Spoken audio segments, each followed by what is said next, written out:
Sisters Unbothered. Welcome back to another teaching session.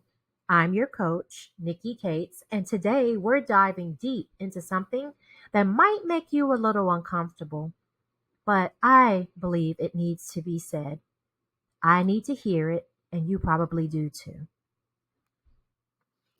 I encourage you to consider this question. What if your burnout isn't actually about time or energy management? What if it's not about people or circumstance management? What if the exhaustion you're feeling, the overwhelm that seems to follow you everywhere, what if it's not really about having too much on your plate? What if it's about being aligned with your identity? See, this is something that I know is not new, but we have been living with lies, deception. Now, if you are a spiritual girly, then you understand that this goes all the way back to the Garden of Eden. Now, from the time we've entered this world, whenever that was, we were bombarded with lies, little white lies, societal lies, gender roles, societal norms, so many lies.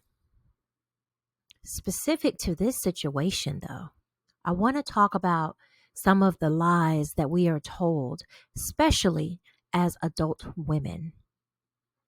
We've been told some lies about burnout recovery. Just set better boundaries, they say. Practice more self-care. Learn to say no. And while these things aren't bad advice, what happens when you do all of that and you're still overwhelmed and exhausted? Life doesn't stop lifing, does it? What happens when you set all the boundaries in the world, but you still feel empty inside? That's who I'm talking to in this teaching today. Here's what I've discovered, not just in my own experiences or raising 4 daughters into amazing Black women in this world, or even my sisters or my other family members or my close friends, or any of the women that I have coached or interacted with in my transformation circles, in person or online. Burnout isn't just a surface level problem. It's like an iceberg, just like so many other things. What we see on the surface, the overwhelm, the lack of boundaries, the poor time management, that's literally just the tip of the iceberg, sis. The real issue is so much deeper. It's literally an identity crisis. I'm curious, how many of you can relate to these signs? You say yes when you mean no because you're afraid of disappointing people. Check. You feel guilty when you're not being productive because somewhere along the way you started measuring your worth by your output. Check. You've lost touch with what you actually enjoy because you've been so busy being what everyone else needs you to be. Check, check, and check. And here's the big one. You feel like you're performing your life instead of living it. Sis, when you don't know who you are beneath all the doing, you fill that void with endless tasks. I did it too. Hoping to prove your worth through productivity. Doing way more than being. But your soul wasn't designed to find meaning in your to-do list. This is why I created the UNMASK Framework, stemming from multiple downloads and conversations between my Lord and I, through my own character development, through my own inner healing, through my own life transformations. It's not just about managing your overwhelm. I had to learn this. All of that is surface level, my sisters. It's about discovering who you are so you can live authentically, uniquely, in the way that you were created to. It does not look identical for every single one of us. That is why this is something that has to be done on an individual basis. I can lead you to the water, but you have to want to drink it. And that leads us to the U in unmask, unlearn. First, we have to unlearn the lies that got us here, such as I'm only valuable when I'm useful, or rest is selfish. Oh, don't get me started on y'all that say I'll sleep when I'm dead. Or I have to earn love through performance. These beliefs didn't form overnight, and they won't disappear with a simple mindset shift. Affirmations, unfortunately, are not just enough. But when we gently, consistently unlearn them, piece by piece, brick by brick, we begin to create a space that holds our unique truth. Nurture. Next, we nurture our self-awareness. We can't protect what we don't know. Can you truly love someone you do not know? Can you? It's easy to understand the response and answer to that question when you're speaking of someone else. But how much can you love yourself if you do not know yourself? The good, the bad, the ugly, the beautiful. Start asking yourself, when do I actually feel most like myself? What energizes me versus what drains me? Stop just attaching labels, y'all. I'm an introvert, I'm an extrovert, I'm an ambivert, I'm this, I'm that. Truly understand your personality type. Understand your learning style, your leadership style. Understand your strengths, understand your weaknesses. Put the energy and the time and the effort into knowing yourself as much as you do knowing your career, your spirituality, your spouse or partner, your girlfriends, your children. You deserve just as much insight, understanding, and acceptance as they do, or even more, because you are the common denominator amongst all of them. Ask yourself, when am I performing versus when am I being authentic? This is not selfish, my sisters. This is foundational, okay? Foundational to no longer showing up in the world as who you think others want you to be and actually showing up as yourself. That within itself already removes unnecessary masks and personas and all of the excessive roles that we tend to think we need to carry to please others. Next, we are going to master. We will master our mindset. But this isn't just about positive thinking, y'all. This is about questioning whose voice is the loudest in your head. Is it yours? Is it the word of God? Is it your mother's or your boss's? Is it societal voices through media and social media? Is it your spouse or your partner's voice? Is it your girlfriend's or your circle of friends or your mentor or your pastor's voices? When you recognize when you're living for external validation, you can start choosing thoughts that align with your true identity. Now, that doesn't mean that you have to disregard what others have sown into you, but you want to be sure that what was sown serves you in this season, in this process, in this moment, in this journey that you are on. Next, we are going to align. This brings us to alignment with purpose. And here's what I want you to understand about this. Your purpose isn't what you do. A lot of us think our purpose is what we do. It's who we're becoming. It's who we are. When you align with this deeper purpose, your choices become clearer and your energy becomes more sustainable. Might I remind you, time and energy are not things that you can get back. They don't roll over. You absolutely have to become a better steward of your time and energy. And when you understand your purpose, you understand it's not what you're doing. It's who you're being in this world. That was a difficult lesson for me to learn. And in this year, after doing so much to prove myself in 2024 and 2025, my main focus and endeavor is to simply be me. Sounds easy, right? It is not. You have to do the work first, my sister. Next is S, shed. Sometimes the most loving thing you can do is let it go. Shed commitments that drain you, relationships that diminish and belittle you, versions of you that no longer fit. Woo, that's a good one, y'all. Shed versions of yourself that no longer fit. We have no issues with understanding that that dress is too tight for our body type at this point in our lives. But why do we keep holding on to older versions of ourselves? She did the best she could in that season, in that time, in that moment, in that relationship, in that decision. But in this moment in time, who are you and what fits? This isn't about becoming selfish, y'all. It's about becoming intentional about yourself.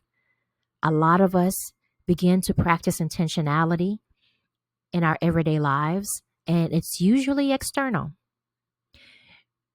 We need to become more intentional from the inside out, because the inside out is where true transformation comes.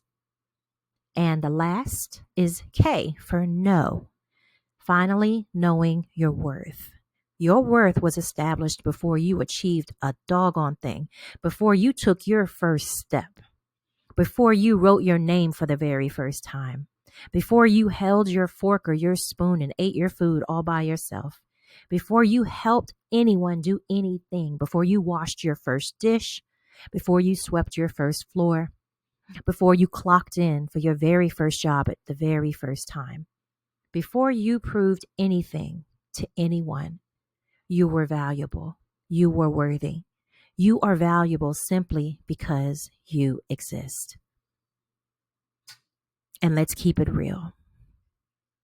Not everyone has existed as long as you have, no matter what age you are. So remember this, my sisters. You are worthy not because of what you do, but because of who you are and what makes you unique in comparison to the millions and billions and trillions of people that have been on and come through this earth. All right, let's start with the first step of the UNMASK Framework, and that's unlearning limiting beliefs. And I need you to understand something. These beliefs didn't form overnight, so they won't disappear with the simple mindset shift. We've already said this. This is gentle, consistent work. Now, look at these lies you've believed, that you're only valuable when you're useful. How many of you have tied your worth to your productivity? Not just on the job, but at home, in your regular everyday life. Rest is selfish and unproductive. Who taught us that taking care of ourselves was somehow wrong? Being human with needs makes us weak.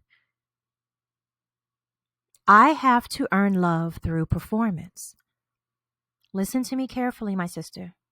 Love that has to be earned is not love at all. Somewhere along the way, there is a misinterpretation of what love is. My worth is tied to how much I accomplish. The workforce, and sometimes even the church, has definitely instilled this in us. But I want you to accept the fact that your to-do list was never meant to be a report card for your value as a human being. Here's the truth you need to embrace. Your worth was established before you accomplished anything. You don't need to earn your place at the table. It was set for you before you arrived. Now, you may not be one that believes in fate or destiny, but if you are a believer of the Lord God, then you understand that your table was prepared for you before you arrived. Your boundaries are an act of self-love, not selfishness. These limiting beliefs are like invisible chains that keep you running on that hamster wheel of performance. But when you start to unlearn them gently, compassionately, You create space for the truth of who you really are. And then the world begins to see her, and they will have to align accordingly. Now, when we say nurture, we want to also throw the word habit out there, because a lot of us have a lot of habits that we've acquired or obtained over the years towards ourselves that are not healthy. They are toxic. I had to grow out of the habit of toxic mirror sessions when looking in the mirror at myself. While I am grateful to God for my beauty, y'all, carrying this mom body since I was 16 has been a place of toxicity for me for a very long time, my whole adult life. And my oldest daughter is turning 30 in March. So I'm speaking what I know here, y'all. I have had to learn how to nurture my thoughts about myself, nurture the way that I speak to myself, create habits of giving myself love, adoration, and praise. Because if I don't do that for myself, I may never come across somebody that will do it for me. So let's talk about what this nurturing our self-awareness and creating habits of self-awareness looks like. I want to ask you to ask yourself these questions daily. And I mean daily, especially at the beginning. Changing your mindset and becoming more mindful is very, very difficult if you do not do this consistently. You have to get in the habit of smacking down what you don't want and forcing in what you do until it becomes easier, and then it becomes a habit, and then it becomes your lifestyle. Because this is how we start reconnecting with who we really are, by getting to know and acknowledging. So, when do you feel the most like yourself? Notice those moments when you're not performing or seeking approval. You're simply just being, doing what comes natural to you, doing what God created you to do. You just know that this is what God created you to do. When are you just you? Not who people think you should be, not who you think you should be to people, but who you actually are. Maybe it's when you're creating something, or having a deep conversation with someone, or even just sitting in silence. It could be all of those things or none of those things. But only you will know when you take the time to practice this. What energizes you versus drains you? Your energy is literally a compass pointing toward your authentic self. Pay attention to what lights you up and invigorates you, and what makes you want to hide under the covers. What makes you want to flee? And here's the big one. When am I performing versus being authentic? Notice that subtle shift in your body when you're putting on a show. Your body knows the difference, even when your mind does not. And that's real right there, y'all. So as you can see, all of these things build on top of each other. So next is master your mindset. We just touched on this a moment ago, but listen, this isn't just about positive thinking. We've been sold that lie too. This is about questioning whose voice is the loudest in your head. Is it your mother's voice telling you you're not doing enough? Is it your boss's expectations? Is it society's definition of success? Or is it actually your own voice? Is it God's voice, the voice of the Holy Spirit? Do you know the difference? The constant need for approval is literally exhausting your spirit and wearing out your soul. And toxic positivity can disconnect you from your true feelings. When you know who you are, I mean, really know, you can filter out those thoughts that don't serve the woman that you are and becoming. But this is something, again, that you have to be intentional and actually become proactive in. Now we are going to talk about aligning with purpose, which again, we've already touched on this, but I want to remind you that your purpose isn't what you do. So many people give up on being purposeful and quote unquote finding their purpose that they lose sight of what it really is. It's not just what you are put here in this world to do. It is who you are put here in this world to be. When you're misaligned, you experience constant exhaustion. And I am speaking what I know, y'all. Most of my adult life, I lived in constant exhaustion and overwhelm. I also lived with severe depression and anxiety. I had plenty of resentment built up because others, I felt, did not see me or hear me. And how many of y'all have heard? All people ever want to be is seen and heard, whether it's in a professional or personal space. It's in this space that decisions feel heavy and life feels like a performance that you can never quite get right. Been there. I'd never thought it was enough, and I was resentful because it was never enough. But when you're aligned, energy becomes renewable. You may drain your energy for that day, and when you wake up tomorrow, it's renewed. Choices become clearer. Saying no becomes easier because you know what you're saying yes to.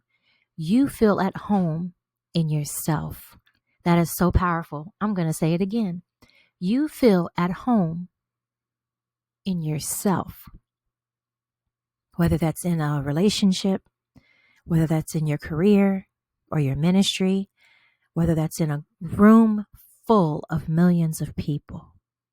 You feel at home, at peace, content, and in love with yourself because you know that you were created by the Most High God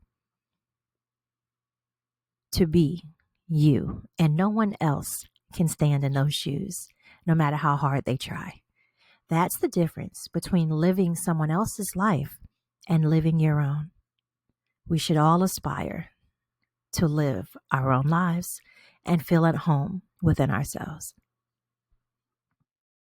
How many of you know that sometimes the most loving thing you can do for yourself and others is to let stuff go? I'm hearing Medea in my head on Medea Goes to Jail. And regardless of what you think about Tyler Perry movies, there are some gems that are dropped, okay? And on that one, they were talking about forgiveness being for you, not the other person. That is a concept of letting go of what no longer serves you. Commitments that drain you is a good example. Relationships that diminish you. Versions of yourself that no longer fit who you're becoming. How are you being drained? How are you being held back? How are you boxed in? Where are the limitations? The most powerful and impactful and sometimes impossible to move limitations and boundaries are the ones that we set for ourselves. Listen, your calendar, how you spend your time and energy should reflect your values, not others' expectations. And here's something beautiful to remember. You have outgrown who you used to be, just like you outgrew them jeans that you wore in high school. And that's not something to feel guilty about, sis. That's something to celebrate. I don't know about you, but I'm like fine wine. I get better with time. And I'm sure you do as well.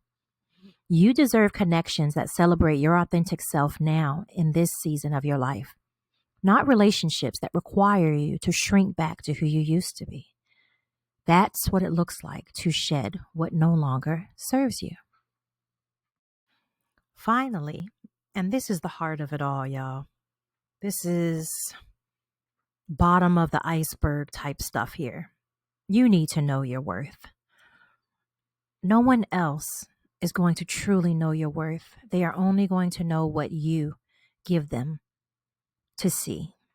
How you show up is how people will know what you are worthy of. And let's be real here. Sometimes you can enter a space and you can fully know your worth and stand confidently. You are standing straight in a crooked room. And if you don't know what I'm talking about, go back and look at some of my other teachings or listen to my podcast.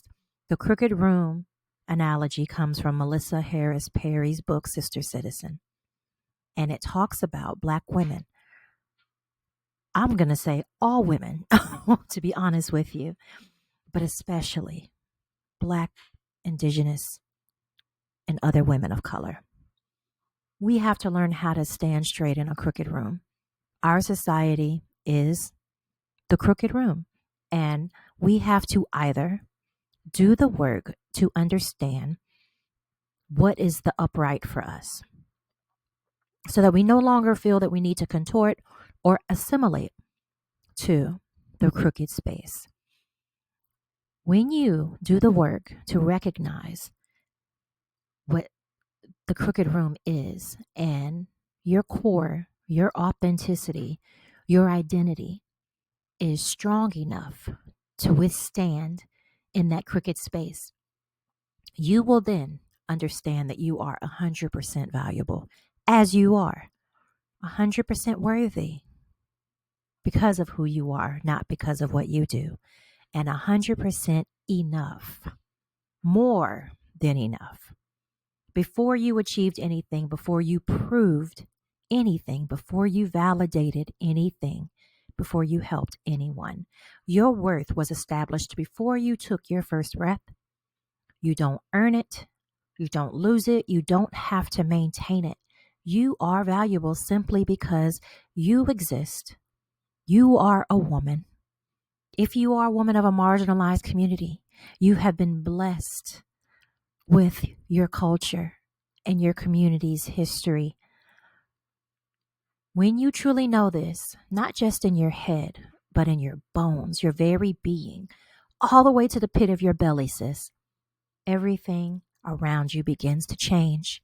Because when you show up different, everyone else has to show up different as well. If you have followed me for any time, you have interacted with me in any way, especially through my content, then you know that my faith is the very foundation of who I am. And so for those of us walking by faith and not by sight, this isn't just psychology, positive psychology, or self-help.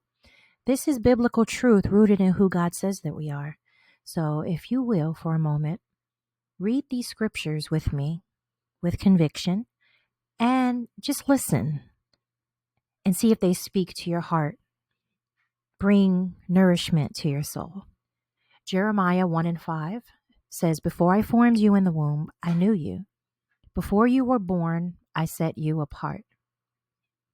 So, before you even existed, God knew exactly who you were meant to be. He brought you into this world. He allowed you to come into this world because he already knew the plans that he had for you. And they are amazing plans.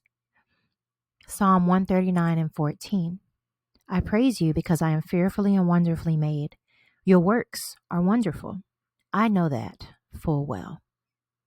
What does this mean? This means you are not an accident. Contrary to any popular belief, you are not a mistake. You are God's wonderful work. You were meant to be here. A lot of us squander our opportunities to leave an impact on this world and through our lives because we do not stand on these truths. We were meant to be here, and there is a reason we are here. Ephesians 2:10. "For we are God's handiwork, created in Christ Jesus, to do good works, which God prepared in advance for us to do." So you are his masterpiece, created with intention and purpose, created with love and wisdom, created to create, whatever unique way that you were put here to do so.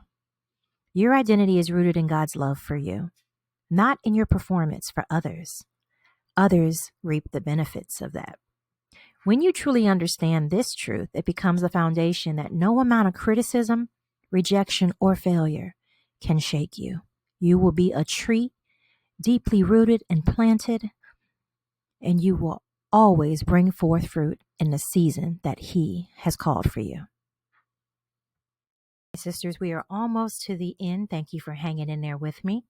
When you do this deep identity work, something beautiful happens. You shift from overwhelm to overflow.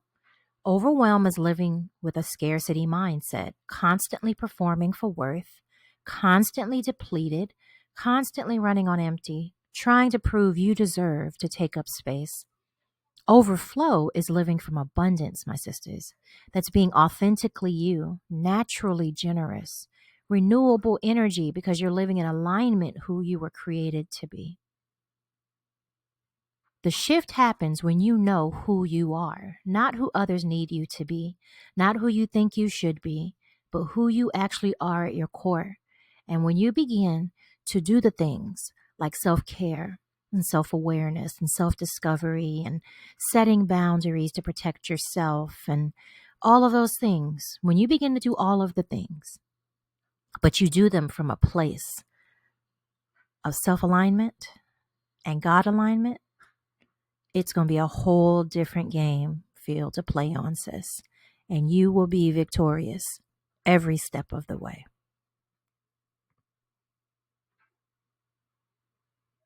All right, y'all, we are at the end. It's time for some action and practicality here.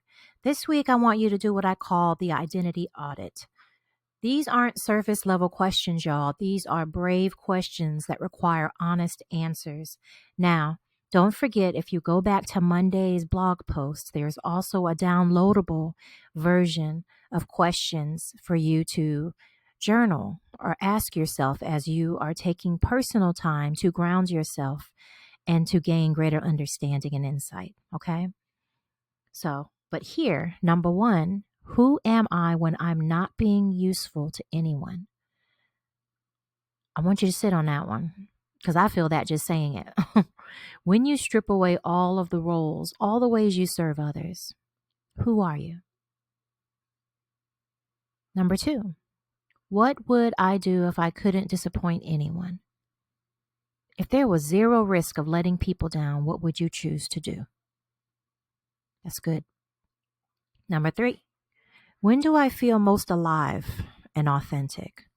What environments, activities, or relationships make me feel like the truest version of myself? Do not rush to answer these, sister. Sit with them. Journal about them. Let them reveal what they want to reveal. Some of you might realize you haven't asked yourself these types of questions in years, maybe decades, or ever, and that's okay. Give yourself grace and watch for the answers that unfold. You have reached the end, my sisters, of this week's training video, and I hope that it was a blessing to you because it was a blessing to me just recording it. Along with answering these questions in your quiet time, I encourage you to also do what I call the subtraction practice. Instead of adding something new to your already full plate, I want you to identify one thing you can release this week that doesn't align with your true self, your beliefs, or your core values. If you do not know your core values, hit me up, send me a message. I will send you over a worksheet to work that out. Maybe it's a commitment you said yes to out of guilt that you probably need to go ahead and remove from your schedule. Maybe it's a way of thinking that keeps you small. Maybe you need to think bigger, sis. Maybe it's a relationship dynamic that requires you to perform instead of just being, and it is time to step back, set boundaries, and allow yourself to be. And just wait. See how the other person responds. You don't need to add anything to become who you're meant to be. You need to subtract everything. Subtract, not add, subtract everything that's not in alignment with you. All right, my sisters, here's what I know to be true. You weren't created to be a more efficient version of exhaustion. You weren't designed to optimize your overwhelm or manage your burnout better. You were created to overflow from a place of authentic purpose, from knowing who you are and whose you are. Remember, the world doesn't need you to be perfect. The world doesn't need you to have it all together. The world needs you to be real. The world needs you, the authentic, unmasked, unbothered, beautifully imperfect and flawed you.